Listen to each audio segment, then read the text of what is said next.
Hi friends, आज हम start करने जा रहे हैं फिजिक्स का वो टॉपिक जिसको हम बोलते हैं मैग्नेट या मैग्नेटिज्म के जो 3 चैप्टर लिए जाते हैं उसमें से जो मिडिल पार्ट है जिसमें हम प्रॉपर मैग्नेट का एनालिसिस करते हैं वो चैप्टर आज स्टार्ट करने जा रहे हैं, जिसमें हम किसको समझेंगे, मैग्नेट को। तो बाकी प्रॉपर्टीज अब तब समझेंगे जब पहले हम मैग्नेट को अच्छे से समझ लेते हैं कि मैग्नेट क्या है, कैसे मैग्नेटिक फील्ड जनरेट करता है, अर्थ का मैग्नेटिक फील्ड क्या होता है। इन सारी प्रॉपर्टीज के बीच आज जो सबसे पहली चीज हम स्टार्ट करने जा रहे हैं वो है मैग्नेट। देखिए मैग्नेट क्या होता है, एक बहुत पुराने टाइम की बात है। एक कोई मैग्नीशिया नाम की जगह थी, एनसीईआरटी के स्टार्टिंग में दे रखी है, अगर गूगल पे सर्च करोगे तो वहां भी मिल जाएगी आपको कि एक मैग्नीशिया नाम की जगह थी जहां के ऊपर के फोर्ट में वहां का किंग रहता था। ठीक है, अब नीचे जो दूसरा किंग था इसकी इच्छा थी कि मैं इसको हराऊं और इस फोर्ट को अपने कब्जे में लूं, तो इसने यहां से घोड़े लेके आया। अब ये घोड़े जैसा दिख नहीं रहा है, एक बार एज्यूम कर लें कि ये घोड़ा है और घोड़े के ऊपर ये दूसरा राजा है। तो जब ये घोड़े को लेकर ऊपर आया तो जब घोड़े ऊपर चलने लगे यहां, तो इन घोड़ों के पैर में एक नाल लगी हुई होती है जिसको बोलते हैं आयरन की रिंग, लोहे की नाल जिसको बोलते हैं। ज्योतिष वगैरह ये बोलते हैं कि अगर हम फिंगर्स में इसकी रिंग पहनते हैं तो पैसे वैसे ज्यादा आते हैं। ऐसा होता है या नहीं ये अलग फैक्टर, लेकिन ऐसा बोलते हैं कि अगर इस नाल की जो रिंग है वो हम उंगली में पहनते हैं तो पैसे आते हैं। वो बाद की चीजें, लेकिन इन घोड़ों के पैरों में नाल थी। अब जब ये घोड़े ऊपर चलने लगे तो पैर जब यहां आए तो घोड़े के पैर ऊपर नहीं उठ पाए, मतलब घोड़े यहां से आए लेकिन ऊपर कैरी नहीं कर पाए, ऊपर नहीं जा पाए। कई देर बाद तक घोड़े कोशिश करते रहे, इनके पैर यहीं जम गए। मतलब कोई ऐसी चीज थी जिसने इन पैरों को अट्रैक्ट किया अपनी तरफ। राजा परेशान हो गया, ऊपर वाले किंग ने इस पे अटैक करने का प्लान किया, ये उतर के यहां से वापस भाग गया। जब ये वापस नीचे आया तो इसने देखा कि कोई इस प्लेनेट पे या इस जगह पे, इस स्पेस पे एक ऐसी चीज थी जो इस घोड़े के पैर को ऊपर नहीं उठने दे रही थी। अब वो क्या चीज थी इसका पता नहीं था, लेकिन ऐसी चीज है जो किसको अट्रैक्ट कर रही थी, आयरन को। कौन से स्पेस पे मिली, कौन सी जगह पे मिली, यूरोप की कोई जगह थी जिसका नाम था मैग्नीशिया। मैग्नीशिया नाम की ये जगह थी जिसपे मैग्नेट मिला या मैग्नेटिक प्रॉपर्टी मिली। इस मैग्नीशिया के बिहाफ पे इस चीज को, जो चीज किसको अट्रैक्ट करती है, आयरन को अट्रैक्ट करती है, उस चीज का नाम रख दिया गया मैग्नेट। इंडिया वालों की आदत है नॉर्मली नेम चेंज करने की, तो इन्होंने बाद में मैग्नेट का नेम चेंज करके रख दिया चुंबक। अब चुंबक का इस मैग्नीशिया से कोई लेना देना नहीं था, लेकिन मैग्नेट क्या है इस कहानी से हम ये समझ सकते हैं, magnet is anything which is attracting iron. Magnet कोई ऐसी चीज है जो किसको अट्रैक्ट करती है, आयरन को अट्रैक्ट करती है। अब हम पहले एक मैग्नेट बनाते हैं, क्या इसमें होता है, कैसे इसको हम समझ सकते हैं, इसकी सारी बेसिक प्रॉपर्टीज की बात करेंगे। देखो मैग्नेट को शो करते हैं इस तरह से, जिसमें यहां एक पोल होता है जिसको हम बोलते हैं नॉर्थ पोल, और एक पोल होता है यहां जिसको हम बोलते हैं साउथ पोल। तो मैग्नेट में 2 पोल होते हैं, कौन कौन सा, नॉर्थ पोल और साउथ पोल। इस डायग्राम में आप देख सकते हो कि जो दोनों पोल हैं वो एंड पे नहीं होके कुछ डिस्टेंस इधर है, मतलब एंड से कुछ इधर है। अगर हम इसकी टोटल लेंथ L ले लें तो जो दोनों पोल के बीच की डिस्टेंस है ये होती है 5/6L, जिसको हम बोलते हैं इफेक्टिव लेंथ। क्या बोलते हैं, इफेक्टिव लेंथ। और ये जो दोनों गैप है ये और ये सेम होते हैं, ये होते हैं L/12 डिस्टेंस पे। कितने मिलते हैं, L/12 पे। अब बार बार जब हम मैग्नेट लिखेंगे तो ये 5/6L नहीं लिखा जाएगा, मैग्नेट की इफेक्टिव लेंथ को L लिखा जाएगा। मतलब L जब हम मैग्नेट के लिए आगे लिखेंगे तो L का मतलब ये नहीं होगा, L का मतलब होगा ये इफेक्टिव लेंथ। मतलब मैग्नेट को जहां कहीं शो किया जाएगा उस मैग्नेट में L का मतलब होगा ये नॉर्थ पोल और ये साउथ पोल। तो magnet is anything which have two magnetic pole. One has north magnetic pole and other one is south magnetic pole. And it attracts iron. ये किसको अट्रैक्ट करती है अपनी तरफ? आयरन टाइप बॉडी को अट्रैक्ट करती है. दूसरी चीज को कम अट्रैक्ट कर सकती है, ये अलग चीज है कि अट्रैक्शन कम हो सकता है, ज्यादा हो सकता है, ये अलग बात है. अब हम पढ़ते हैं बेसिक प्रॉपर्टीज ऑफ मैग्नेट.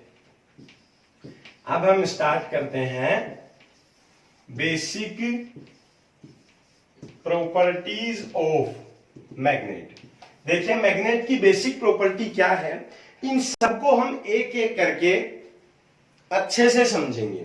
सबसे पहली इसकी प्रॉपर्टी है कि जो नॉर्थ पोल है ये पॉजिटिव चार्ज की तरह बिहेव करता है और साउथ पोल जो है ये नेगेटिव चार्ज की तरह बिहेव करता है. यहां हम इसको लिख सकते हैं this is positive pole and this is negative pole.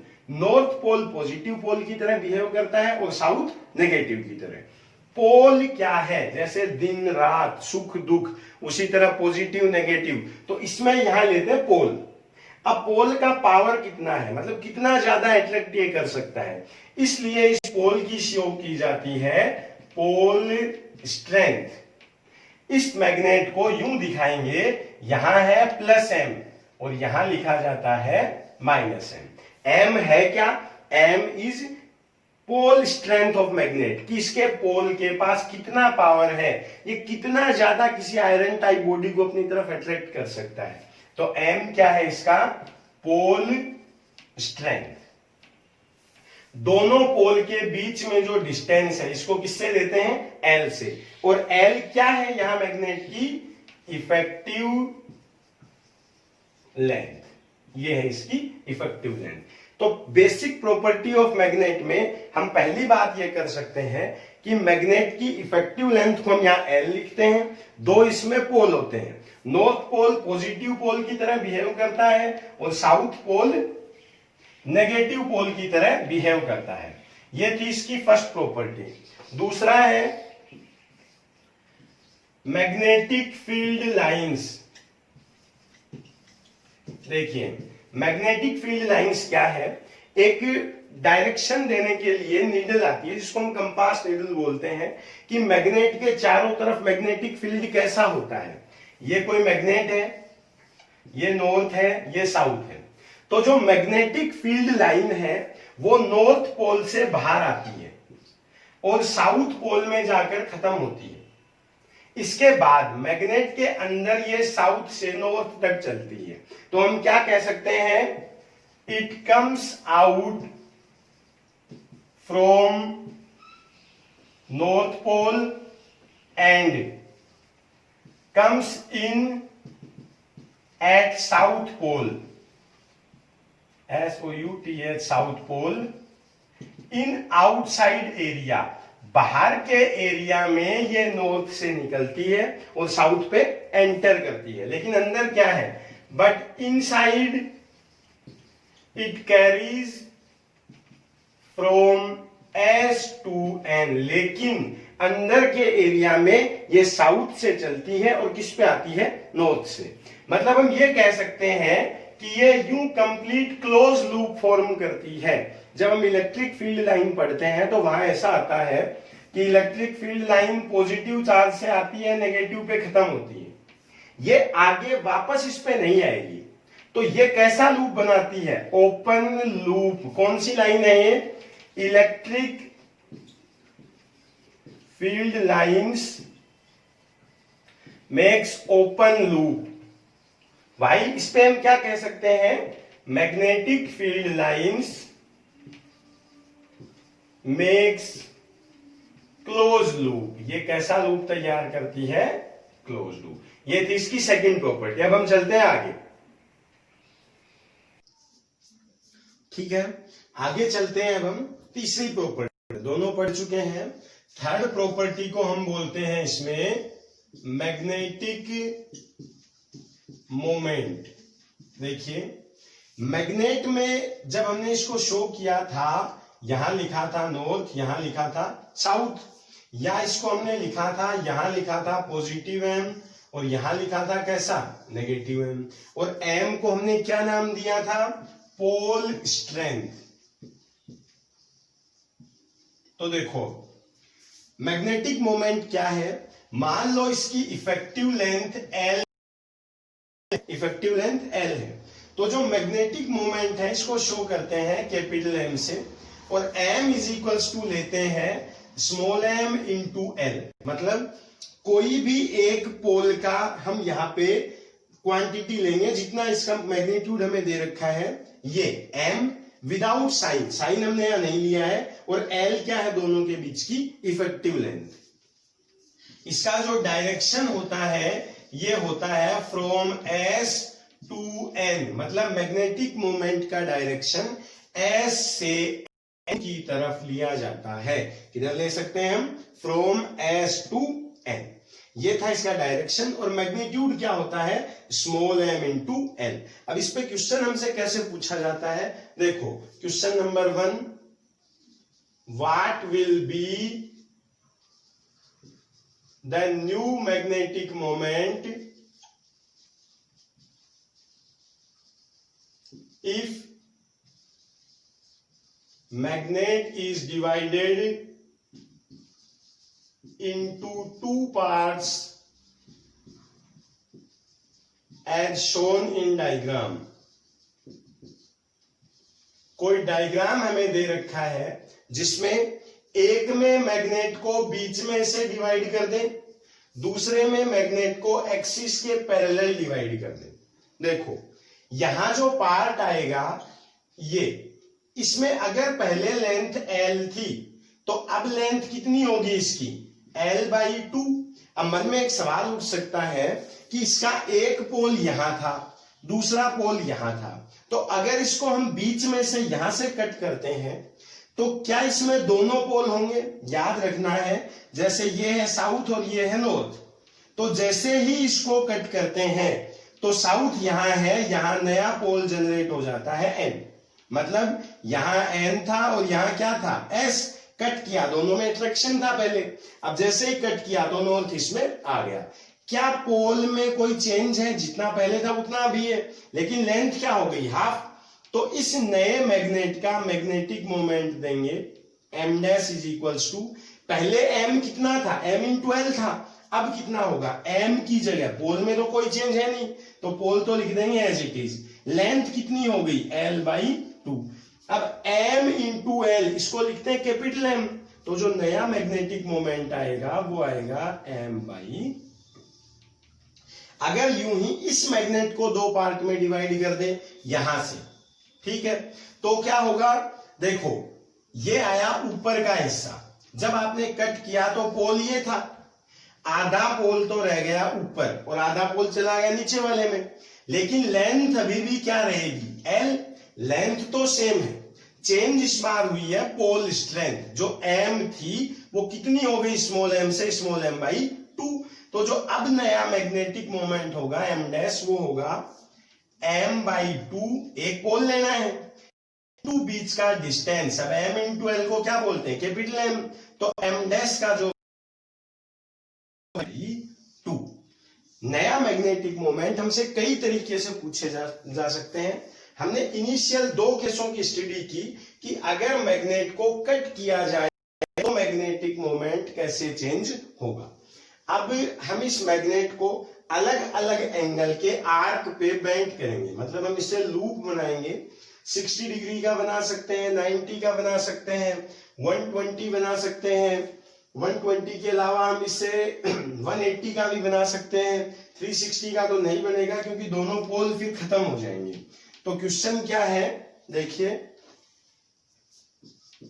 A magnet having length L is bent up into form of arc of number 1 60 degree, number 2 90 degree, number 3 120 degree and number 4 180 degree.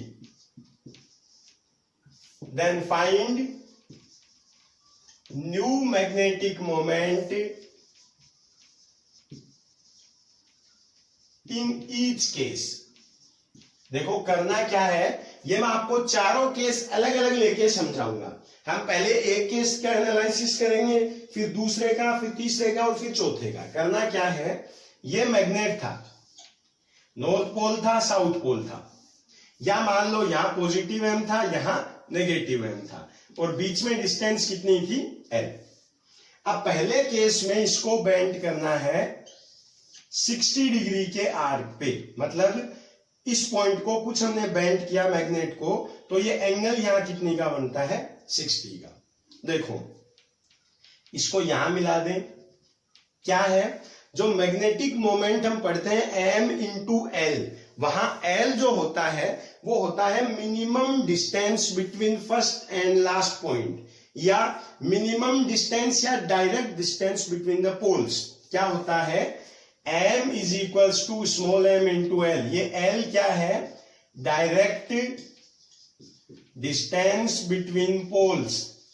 l length नहीं है बल्कि direct distance है, तो यहां direct distance है। अब ये अगर सर्कुलर आर्क ये है यूं, तो ये सब रेडियस है, ये r है, ये r है, दो सेम साइड, तीसरे पे सेम एंगल जनरेट करेगी, तो ये भी कितना है, r है, ये r है। तो अब जो नया मैग्नेटिक मोमेंट है वो कितना है, एक तो पोल इनटू बीच का डिस्टेंस, तो l की जगह पे अब क्या लेना है हमें, r।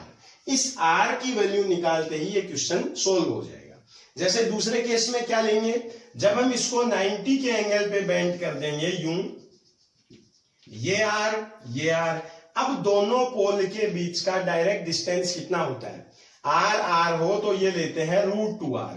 तो अब जो नया मैग्नेटिक मोमेंट है वो होगा m इंटू √2r।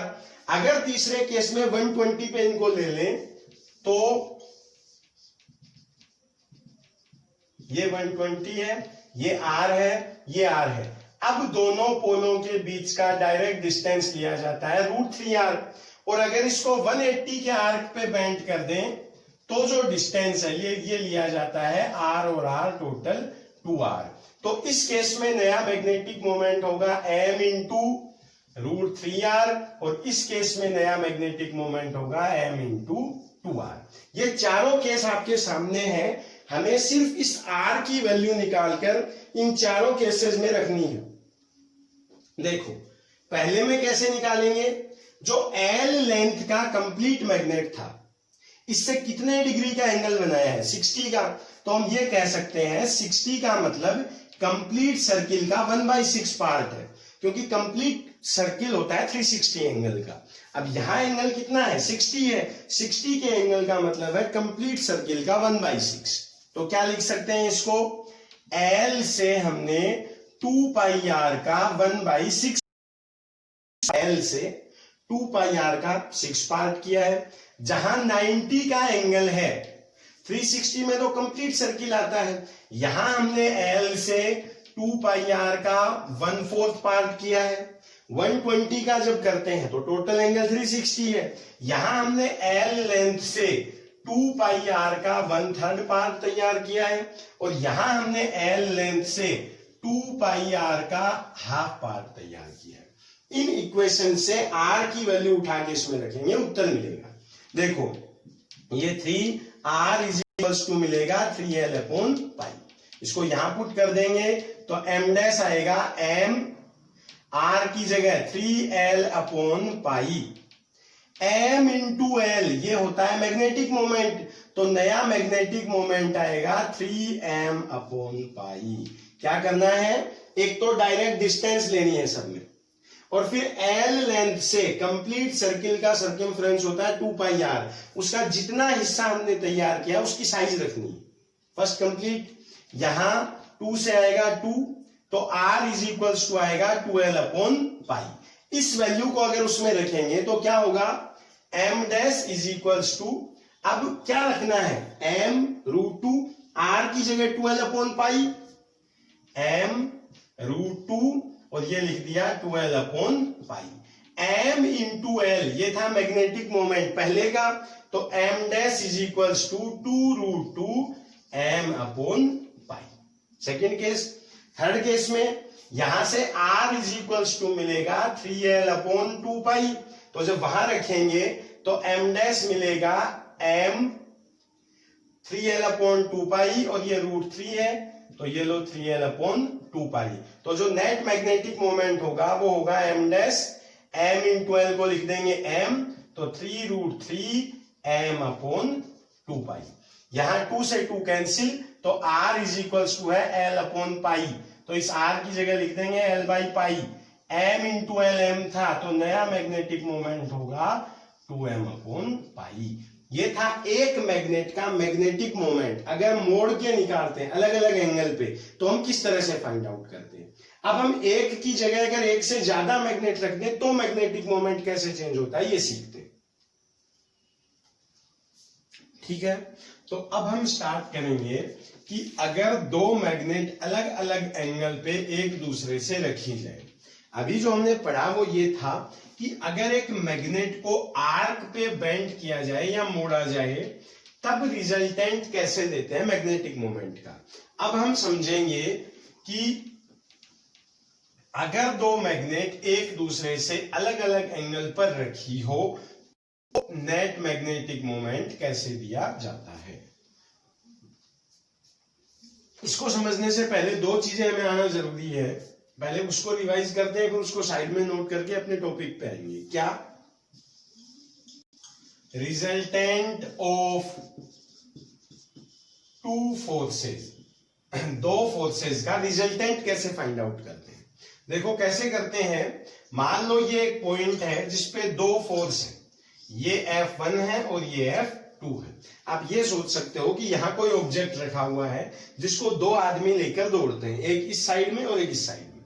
मान लो दोनों के बीच का एंगल दे रखा है थीटा, तो जो रिजल्टेंट है इनका वो दिया जाएगा √F1 square plus F2 square plus 2F1 F2 cos theta से। हमारे नॉर्मली जो क्वेश्चंस काम में आते हैं उसमें ये F1 और F2 दोनों इक्वल लिए जाते हैं, क्योंकि मैग्नेट जब नॉर्मली हमें दिए जाएंगे तो वो सेम क्वालिटी के होंगे, सेम मैग्नेटिक मोमेंट के होंगे। तो हम क्या कह सकते हैं कि अगर दोनों फोर्सेस F हो, ये भी F हो और ये भी F हो, बीच में एंगल थीटा हो, तो रिजल्टेंट कैसे देंगे। FR is equals to F1 की जगह लिखेंगे F, तो ये F स्क्वायर प्लस F2 की जगह F square plus 2F into F, ये भी F स्क्वायर और आगे कोस थीटा।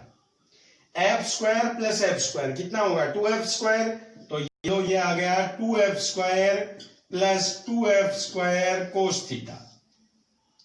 दोनों में से कॉमन लेंगे तो क्या आएगा 2F square into 1 plus cos theta.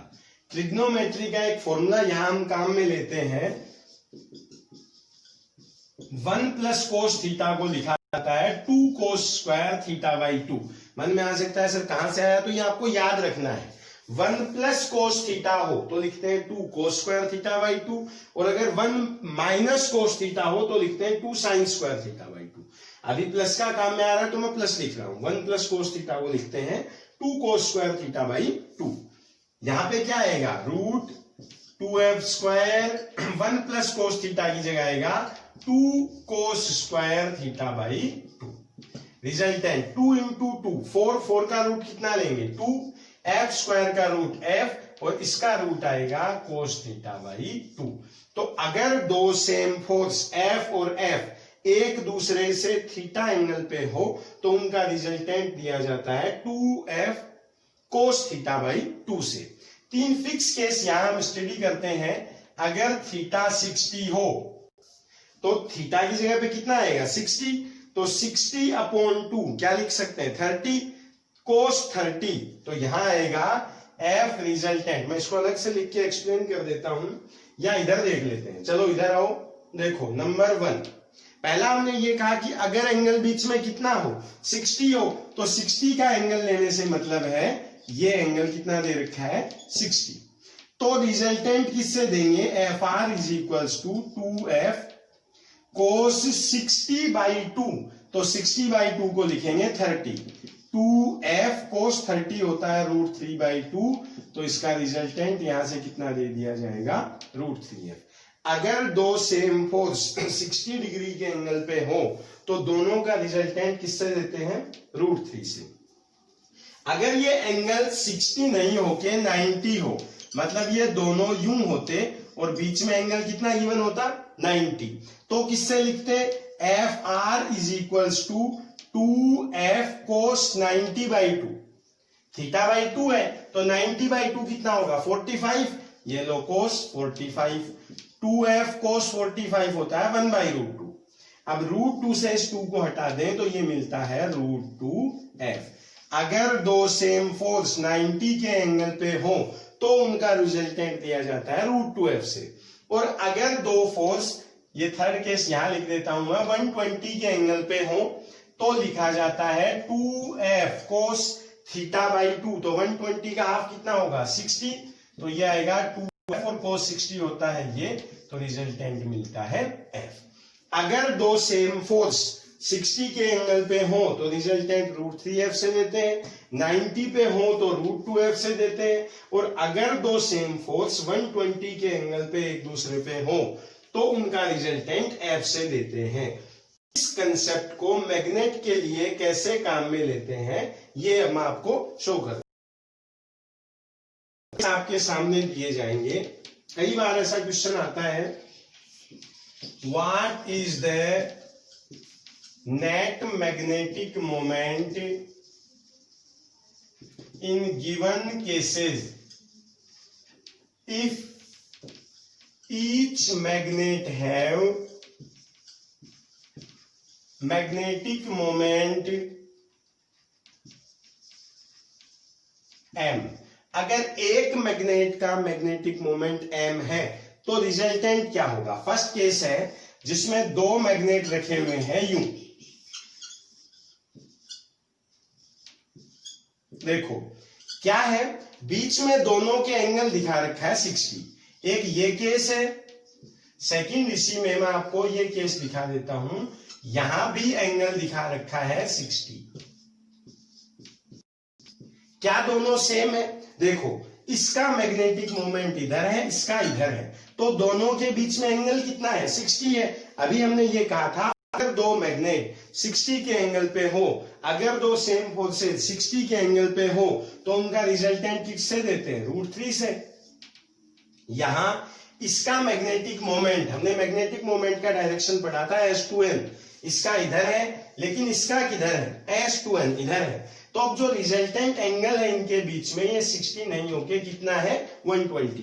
याद करो 120 के केस में हमने ये कहा था अगर दो सेम फोर्सेस के बीच का एंगल 120 हो तो जो रिजल्टेंट है वो f से देते हैं, तो यहां मैग्नेटिक मोमेंट कितना लेंगे, m। थर्ड केस पे चलते हैं, अगर दो मैग्नेट एक दूसरे से 90 के एंगल पे हो, इस तरह हो, इसका मैग्नेटिक मोमेंट ऊपर होगा, इसका नीचे होगा, बीच में एंगल 90। क्या कहा था, अगर दो सेम फोर्सेज 90 के एंगल पे हो तो रिजल्टेंट √2f से देते हैं, तो यहां आएगा √2f। ये था मैग्नेट का मैग्नेटिक मोमेंट कैसे देते हैं, मैग्नेट से मैग्नेटिक फील्ड लाइंस कैसे ड्रॉ करते हैं। अब अगले लेसन में हम पढ़ेंगे, अगले लेक्चर में पढ़ेंगे मैग्नेट की कुछ और प्रॉपर्टीज, इसको इलेक्ट्रिक फील्ड से कैसे कंपेयर किया जा सकता है, कैसे हम इसको ऐसा समझ लें कि अगर हमें इलेक्ट्रोस्टैटिक्स आता हो तो इसमें दिक्कत नहीं हो। ऐसा नहीं है कि इलेक्ट्रोस्टैटिक्स नहीं आएगा तो ये आपको नहीं आएगा, लेकिन फिर भी अगर आपको इलेक्ट्रोस्टैटिक्स आता है तो ये बहुत जल्दी याद हम कर सकते हैं। अगले लेक्चर में फिर से मिलते हैं, टेक केयर, बाय।